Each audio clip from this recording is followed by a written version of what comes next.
Hi, I'm Alice with A Fulfilled Life. Today, let's talk about feeling scattered brain. How can we minimize that feeling of being all over the place when we are maybe overextended, overcommitted, feeling overwhelmed, and maybe we can begin taking steps to help increase our focus. First, you want to identify what your core values are.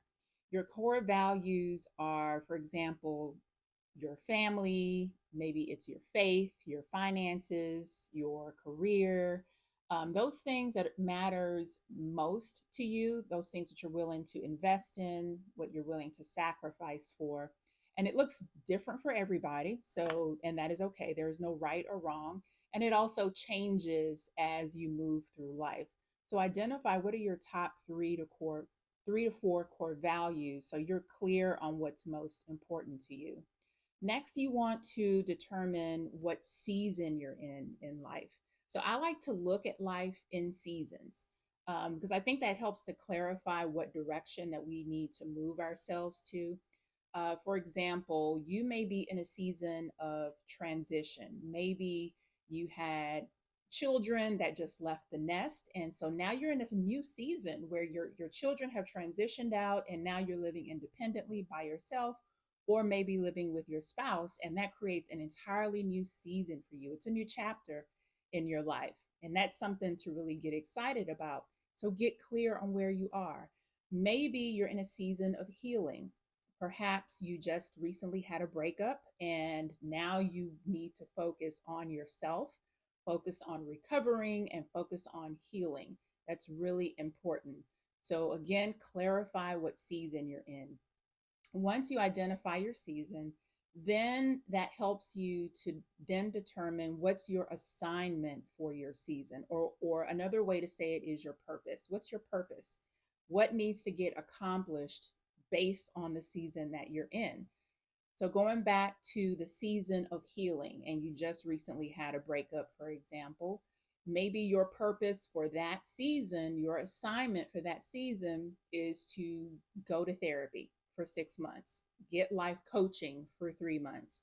Maybe it's to read a couple of books that help to promote your healing. Maybe it's to join a support group or attend a workshop that can help foster your healing. Whatever that is for you, what's your assignment to help foster and promote your healing? And then you want to set goals based on your purpose. So the goals again can be I'm going to see a particular therapist for the next 6 months or 12 months. I'm going to read a particular book and follow the steps that the book offers to help promote my healing. Whatever that is for you, be clear on what the goals are. All right, let's repeat that. Number one is identify your core values, three to four core values, no more than that. What and those values are what's most important to you.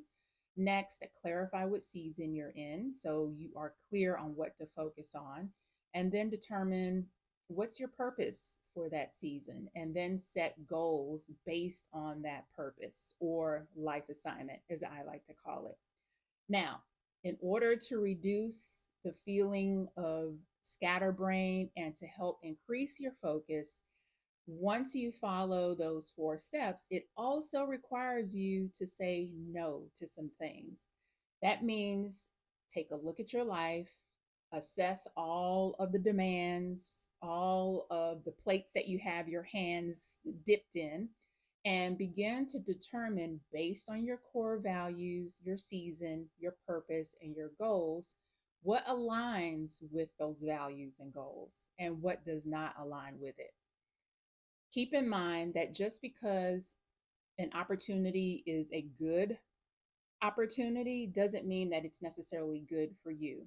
There will always be really good situations or good opportunities that are healthy, or promote good causes.